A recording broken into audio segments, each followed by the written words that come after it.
नमस्कार, आप देख रहे हैं मिड कैप बाजार। मैं हूं पूजा त्रिपाठी। नमस्कार, मैं हूं पल्लवी। आज बाजार में तेजी है, अच्छी स्ट्रेंथ यहां पर देखने को मिल रही है। निफ्टी 9680 को होल्ड कर रहा है। फिलहाल यहां पर दिन के ऊपरी स्तरों पर कारोबार होते हुए ऑलमोस्ट 45 अंकों की मजबूती निफ्टी में है और वहीं सेंसेक्स में भी करीब 150 अंकों का इजाफा देखने को मिल रहा है। इसके अलावा मिड कैप्स की बात करें तो आज यहां भी बाइंग स्ट्रांग है, आधा % तक की तेजी इंडेक्स में देखने को मिल रही है।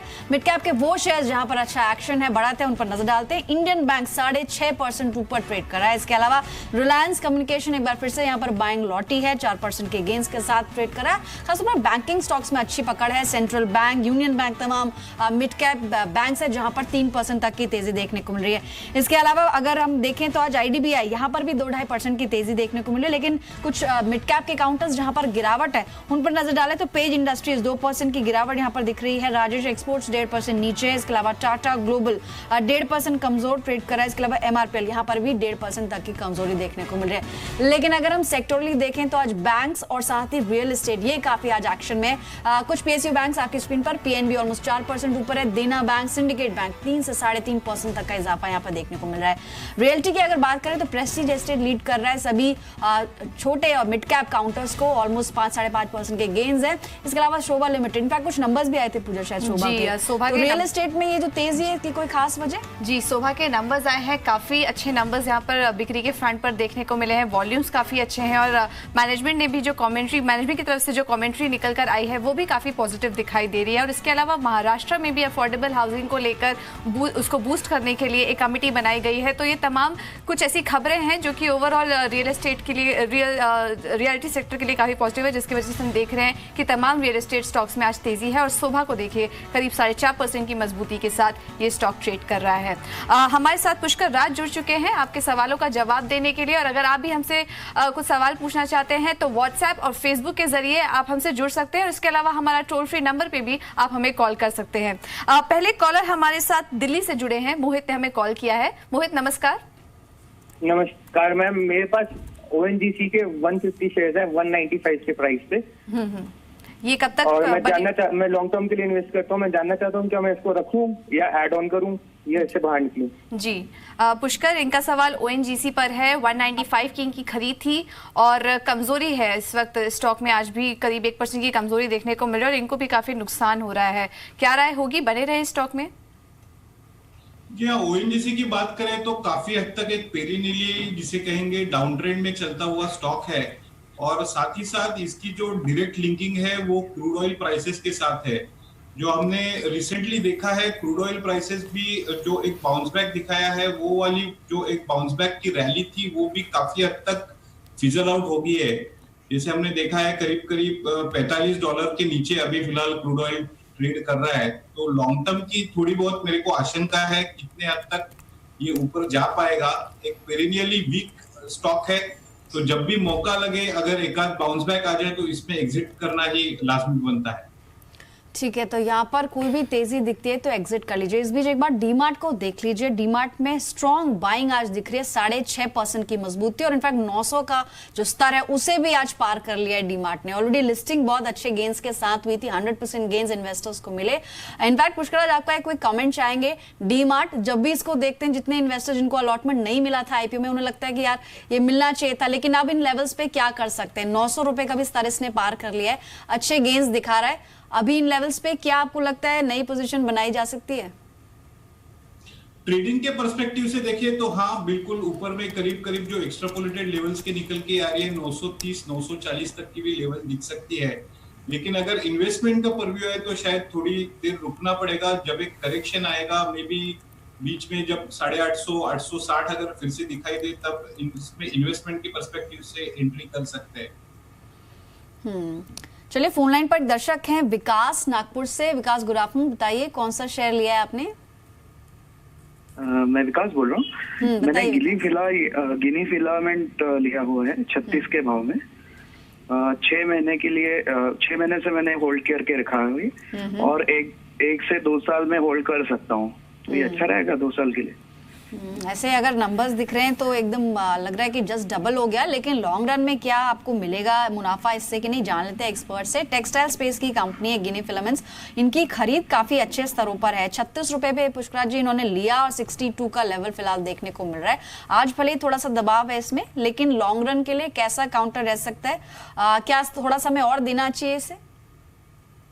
जी हाँ, बिल्कुल। अभी अगर ओवरऑल इसका लॉन्ग टर्म का चार्ट देखे तो 2005-6 में करीब 52 रुपए का इसने एक ऑल टाइम हाई बनाया था और उसके बाद एक डाउन ट्रेंड में ये चला गया था। तो जब ये इतने लंबे सऊदी का एक जिसे कहेंगे एक ब्रेकआउट मिलता है, नॉर्मली एक 40 से 50% की अप मूव उस लेवल से मानी जाती है।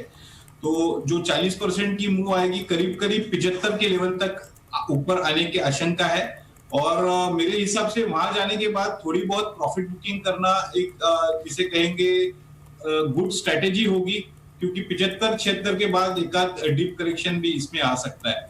तो फिलहाल होल्ड करने की सलाह दे रहा हूँ। करीब 75-76 का अगर रेट दिखे तो जरूर इसमें प्रॉफिट बुकिंग करिए। तो चलिए ये राय आती हुई गिनी फिलामेंट्स में। अगले कॉलर हमारे साथ लातूर से जुड़े हैं, बालाजी तालवड़े ने हमें कॉल किया है। जी नमस्कार, पूछिए क्या सवाल है आपका? आपको आवाज आ रही है हमारी?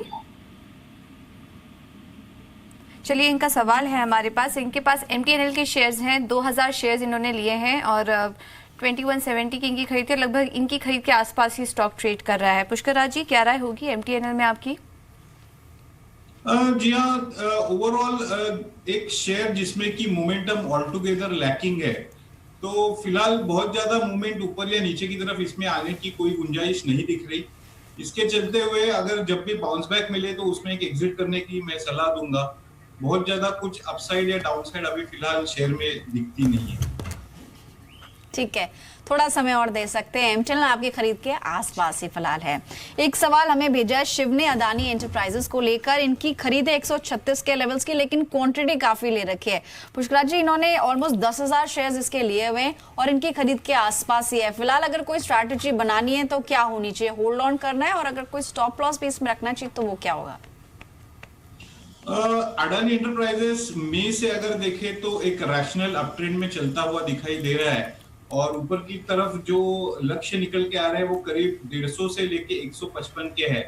तो फिलहाल होल्ड करने की सलाह दूंगा। जैसे आपने बताया कि अगर स्टॉप लॉस लगाना है तो 127 रुपए का एक अच्छा खासा जिसे कहेंगे स्टॉप लॉस निकल के आ रहा है। अच्छा खासा सपोर्ट इस लेवल पे है, तो 127 के स्टॉप लॉस से ये ट्रेल कर सकते हैं।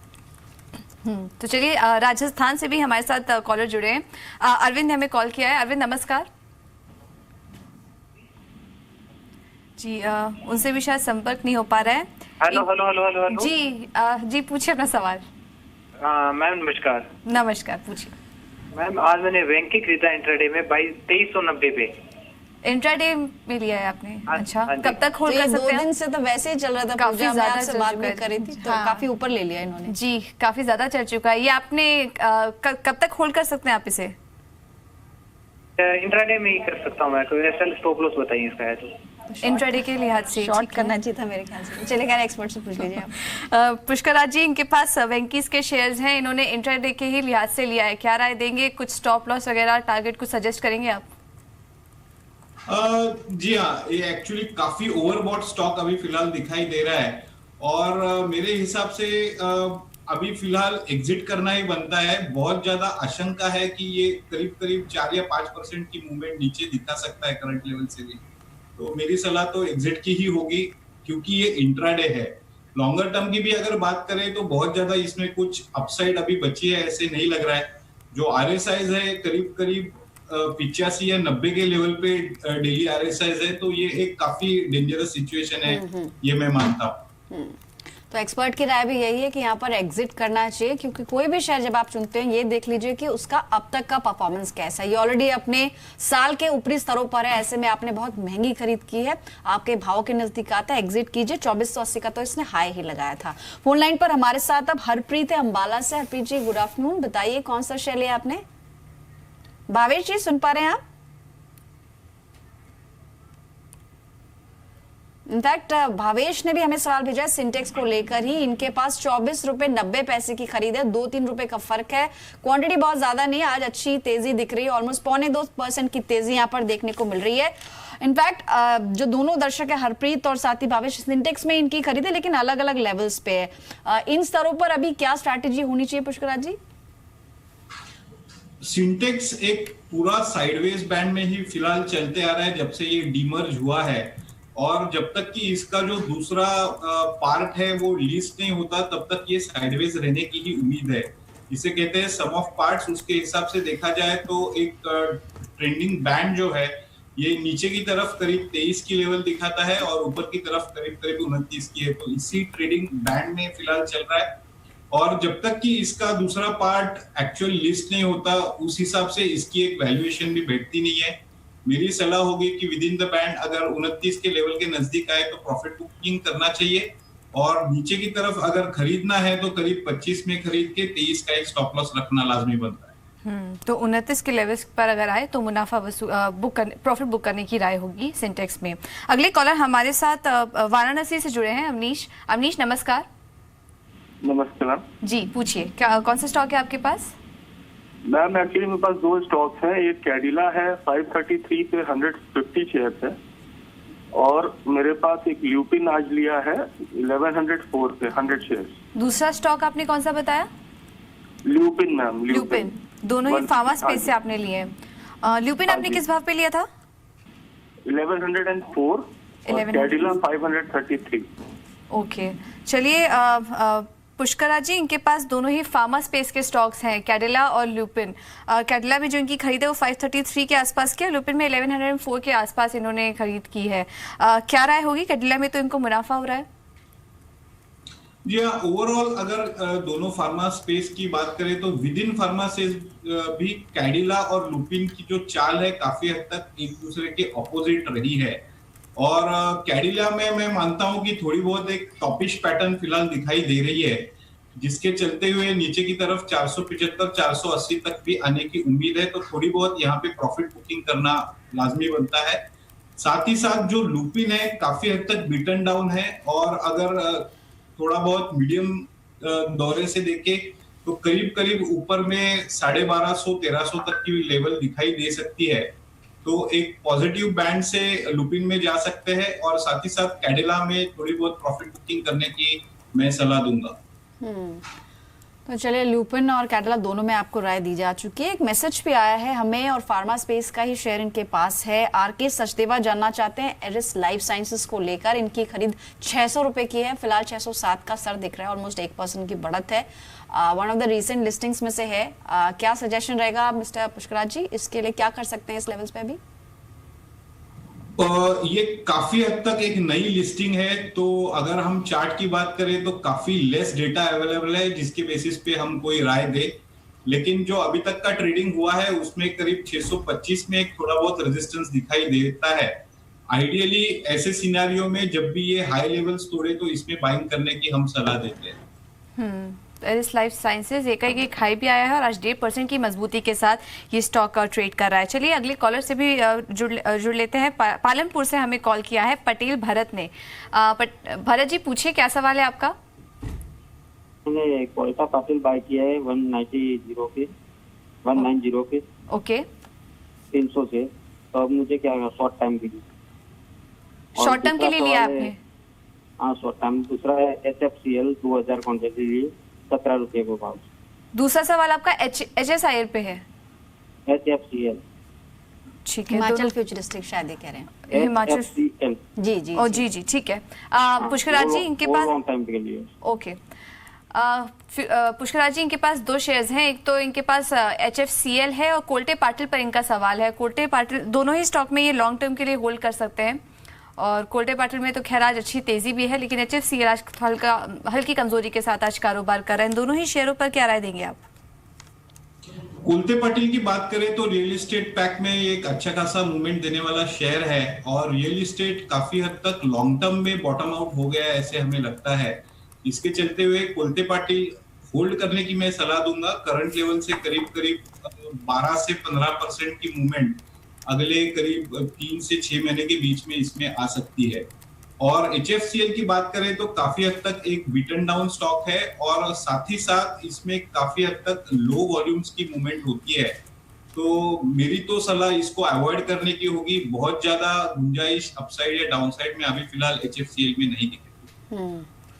ऑलरेडी काफी वेल डिस्ट्रॉय कर चुका है ये शेयर और आज 12.90 पर ये ट्रेड कर रहा है। हालांकि कोल्टे बाटल में अब स्ट्रेंथ दिखी, एक बार फिर से रियल एस्टेट काउंटर्स में होल्ड ऑन कीजिए, लॉन्ग रन में आपको फायदा हो सकता है। कुछ और दर्शक हैं जो अपना सवाल हमसे पूछना चाहते हैं। फोन लाइन पर नीरज सिंह है अमृतसर से। नीरज, गुड आफ्टरनून, बताइए क्या जानना चाहते हैं? सर मेरे पास M&M के 200 शेयर पड़े हैं 1450 के भाव पे और DBL के पड़े हैं 500 शेयर 510 के भाव पे। दूसरा स्टॉक कौन सा है आपका? DBL, Dilip Buildcon. अच्छा, दिलीप बिल्डकॉन, ठीक है। और उसमें क्या भाव है आपका? दिलीप बिल्डकॉन में 510 रुपए और M&M पे 1450 रुपए। ठीक है। लॉन्ग टर्म के लिए होंगे क्या है? मैं इरादा तो शॉर्ट टर्म का था जी। चलिए ठीक है, शॉर्ट टर्म के लिए क्या कर सकते हैं जानते हैं। यहाँ पर खरीद 510 की है, 459 का लेवल दिख रहा है और साथ ही M&M वहां पर इनकी खरीद है 1450 रुपए की, खरीद से नीचे है। दोनों स्टॉक्स में क्या राय रहेगी पुष्कराज जी?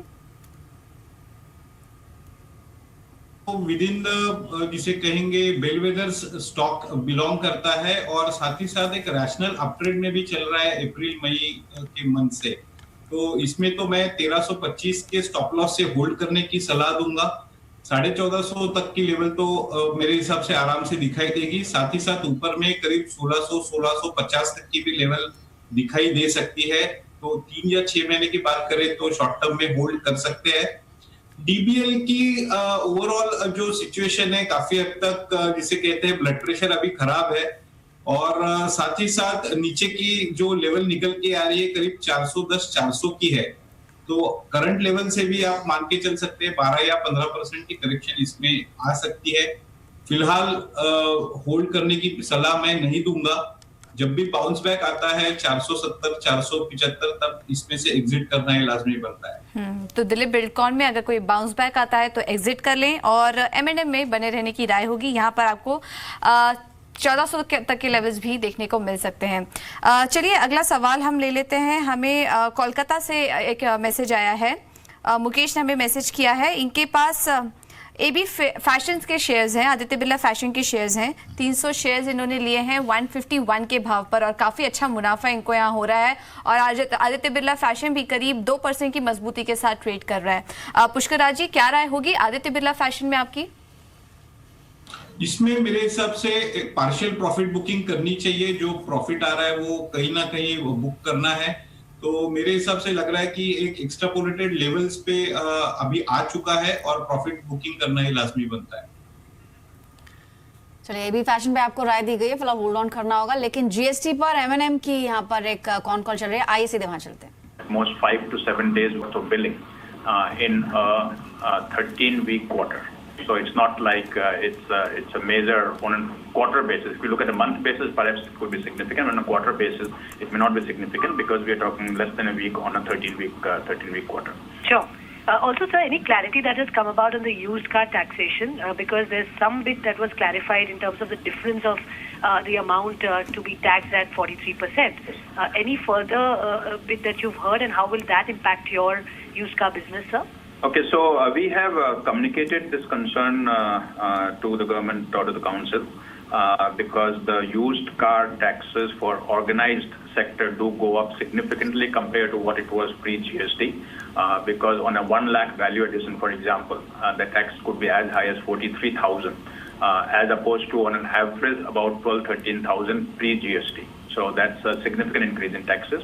A concern is twofold. One is, of course, what it does to the used car viability. But the second concern is that we were seeing for last several years a trend of moving from unorganized used car trade to organized used car trade. And in the GST scenario, it's possible that unorganized trade becomes more attractive because on unorganized trade there is no GST at all, zero.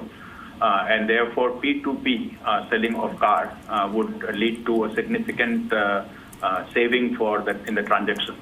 So that's our concern. So we have requested the GST Council to revisit the taxation on used car. Right now it is what it is, but hopefully there will be some revisit that will happen. I don't expect it to happen in the next few days because there are many matters in front of GST Council right now. But hopefully with time we will be able to make our case and see a revisit. Right, but if it doesn't change, sir, from the way it is, will you have to reinvent yourself in this business? And what will be the future of used car business for Mahindra if this is how it will be going forward? So are you talking in terms of the used car trade-in business that you would have? So yes. The used car trade-in is, strictly speaking, it is not Mahindra. Because strictly speaking, it is dealer who takes the trade-in and dealer who sells the vehicle and makes whatever profit he makes on the sale or whatever margin he makes on the sale, right?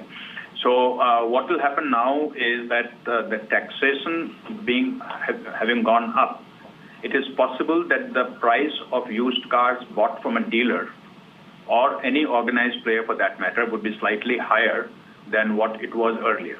So just to put some numbers in perspective, let's say that you're buying a car for 5,000 rupees, 5 lakh rupees, and the value addition by the dealer is, let's say, about 1 lakh. Okay. Then in the previous regime, only 12,000 would have gone into taxes. Now 43,000 will go into taxes. So 5 lakh car, if dealer still maintains the same margin, will become approximately 5,30,000. Okay. So therefore, it will certainly take away something from the attractiveness of buying a used car through the organized channel. And that is the concern that we have right now. I cannot really extrapolate to see what impact it will have on the used car trading. It's quite possible that what will happen is that the customers would exchange their used car on a P2P basis and use that money to buy the new car rather than exchanging the used car at the dealership. That's the only change that will happen. Otherwise, the new car sales will not be affected. Only thing, the tendency of customers not to trade in, but to sell it to a customer of a used car directly. So I think we have to wait and see on how the dynamics evolves, and it probably will change the dynamics a little bit, but it should not have an impact on the new car business in any way. तो आप सुन रहे थे M&M के MD Pawan Goenka को। उन्होंने कहा कि dealers के पास अभी एवरेज से कम इन्वेंट्री और इन्वेंट्री ग्रोथ में उनको लगता है कि बढ़त आएगी और शॉर्ट टर्म में थोड़ा सा प्रेशर यहाँ पर दिख सकता है। इनफैक्ट एक और काफी इंपॉर्टेंट बात कही उन्होंने कि जो यूज्ड कार सेगमेंट है इनका वहां पर दिक्कतें हो सकती है क्योंकि जो शिफ्ट है वो अनऑर्गेनाइज्ड सेक्टर की तरफ जा सकता है। तो यहाँ पर उन्होंने ये हाईलाइट भी किया कि वो जीएसटी काउंसिल के साथ बैठक करेंगे और इस विषय पर चर्चा भी करेंगे। जीएसटी रेट को जो क्योंकि अनऑर्गेनाइज सेक्टर में जीएसटी नहीं है तो उसको फिर से रिव्यू करने के लिए जीएसटी काउंसिल के साथ वो बैठक भी करेंगे। तो ये दिक्कत M&M के आगे आप जितनी भी तमाम हैवी कमर्शियल व्हीकल्स हैं कंपनियां हैं उनके आगे ये दिक्कत आ सकती है यूज्ड कार सेगमेंट में। चलिए खैर बहुत सारे दर्शक हैं जो कि अपने सवाल पूछना चाहते हैं। जय राजपूत है इस वक्त फोन लाइन पर। गुड आफ्टरनून जय, बताइए कौन सा शेयर लिया आपने? मैडम मेरे पास इन्फोसिस के 20 शेयर है। किस भाव पे लिया आपने इन्फोसिस? 1070। अच्छा, 1000 से ऊपर वाली कैटेगरी और ठीक है। एक्सिस बैंक के है 60 शेयर। कौन सा share? Axis bank. Axis bank किस भाव पे? 560 के भाव पे लिए। 507, अच्छा ठीक है। और दोनों ही स्टॉक्स में कितना टाइम दे सकते हैं आप? तो 6 महीना, 12 महीना, 1 साल। चलिए, यानी कि समय बढ़ा भी सकते हैं अगर कुछ फायदा दिखता है तो। पुष्कराज जी, यहाँ पर इन्फोसिस 1070 की खरीद है, 952 का लेवल आज दिख रहा है। वहीं एक्सिस बैंक 507 रुपए में लिया हुआ है, 6 महीने से साल भर भी दे सकते हैं। दोनों शेयर्स कैसे लगते हैं आपको अभी? इन्फोसिस एक ब्रेकडाउन केस है जिसमें कि ऊपर के लेवल से इसने एक नीचे की पायदान बना दी है। नीचे की तरफ 900 का एक सपोर्ट इन्फोसिस में निकल के आ रहा है और ये जिसे कहेंगे काफी हद तक बहुत ज्यादा इंपॉर्टेंट सपोर्ट होगा क्योंकि लॉन्ग टर्म में अगर ये 900 का लेवल ब्रीच हो गया करीब 750 760 की भी लेवल दिखाई दे सकती है। तो अगर ये अपनी होल्डिंग रखना चाहते हैं तो 900 का एक स्टॉप लॉस जरूर लगाए, उसके नीचे एग्जिट करना ही अच्छी तरह ओवरऑल एक स्ट्रेटेजी होगी। और दूसरी तरफ एक्सिस बैंक एक काफी हद तक रेंज बाउंड मोड में चल रहा है, ना तो ऊपर की तरफ 525 530 की लेवल ये टाप पा रहा है और ना ही नीचे की तरफ काफी हद तक जिसे कहेंगे सपोर्ट 480 85 का ब्रीच कर रहा है। तो एक रेंज बाउंड केस है। फिलहाल we would like to wait and watch. जब भी 550 की लेवल टपता है तभी जाके इसमें एक पॉजिटिव मोमेंटम बिल्टअप दिखाई दे सकता है। और जैसे मैंने आपको बताया नीचे की तरफ 480 485 का एक स्टॉप लॉस रखना अच्छा बनेगा। ऑलराइट, यहाँ पर एक्सिस बैंक 511 का स्तर आज देखने को मिला है, थोड़ा ½ % तक की गिरावट है। लेकिन इंपॉर्टेंट खबर आपको बता दें कि आईयूसी पर 18 जुलाई को ट्राई की अहम वर्कशॉप होनी है। एक्सक्लूसिव खबर है हमारे पास, इस पर ज्यादा जानकारी के लिए चलते सीधे असीम के पास। असीम, बताइए पूरी अपडेट क्या है और इस वर्कशॉप में की फोकस पॉइंट्स क्या रह सकते हैं, क्या चीजें इसमें डिस्कस हो सकती हैं? देखिए, जो टेलीकॉम कंपनियों के बीच एक और जंग का मैदान बन रहा है वो आईयूसी को लेकर के है। और जो रिलायंस जो है वो चाहता है कि इंटरकनेक्टेड यूजेज चार्ज जो है वो 0 पैसे हो, जबकि जो कि पुराने जीएसएम ऑपरेटर्स हैं वो चाहते हैं कि इसको बढ़ाया जाए और टेलीकॉम कंपनियों को कोई नुकसान हो रहा है उसको बढ़ा करके 30 पैसे किया जाए। फिलहाल ये चार्ज जो है वो 14 पैसे है, तो एक तरफ से 0 करने की मांग है और एक तरफ से 30 पैसे करने की मांग है। तो टेलीकॉम रेगुलेटरी ARAI जो है एक वर्कशॉप करने जा रहा है 18 जुलाई को। उसके अंदर टेलीकॉम कंपनियों को कहेगा कि आप इसको डेमोन्स्ट्रेट कीजिए कि किस तरह से इसको बढ़ना चाहिए या घटना चाहिए, क्योंकि रिलायंस जो कहना है कि उसने अपना नेटवर्क जो है वो 4G LTE लगाया तो उसकी नेटवर्क कॉस्ट की 0 है, तो उसके लिए इसीलिए इसको घटना चाहिए। जबकि टेलीकॉम कंपनी कहते हैं कि स्पेक्ट्रम की कॉस्ट जो है वो बढ़ गई है, तो इसको बढ़ा करके 30 पैसे जो है वो होना चाहिए। अब देखना होगा ट्राई इसके बाद किस तरह का रुख जो है वो लेता है। और इसके बाद टेलीकॉम ARAI जो है ओपन हाउस करने जा रहा है जुलाई के आखिर में, जो है ओपन हाउस जो है वो हो सकता है। ओपन हाउस के बाद ट्राई ये तय करेगा कि इसको बढ़ना चाहिए या घटना चाहिए। इसका असर उपभोक्ताओं पर भी होगा। अगर ये बढ़ता है तो इसका कॉल रेट्स जो है आने वाले दिनों में बढ़ सकती हैं, अगर ये घटता है तो कॉल रेट जो है आने वाले दिनों में कम हो सकती हैं। तो चलिए 28 जुलाई को होगा ट्राई का ओपन हाउस और देखना होगा किस तरह के अपडेट्स वहां पर निकल कर आते हैं। चलिए वक्त है मिड कैप बाजार को यही समेटने का। पुष्कर, आज बहुत बहुत शुक्रिया आपका हमारे साथ जुड़ने के लिए।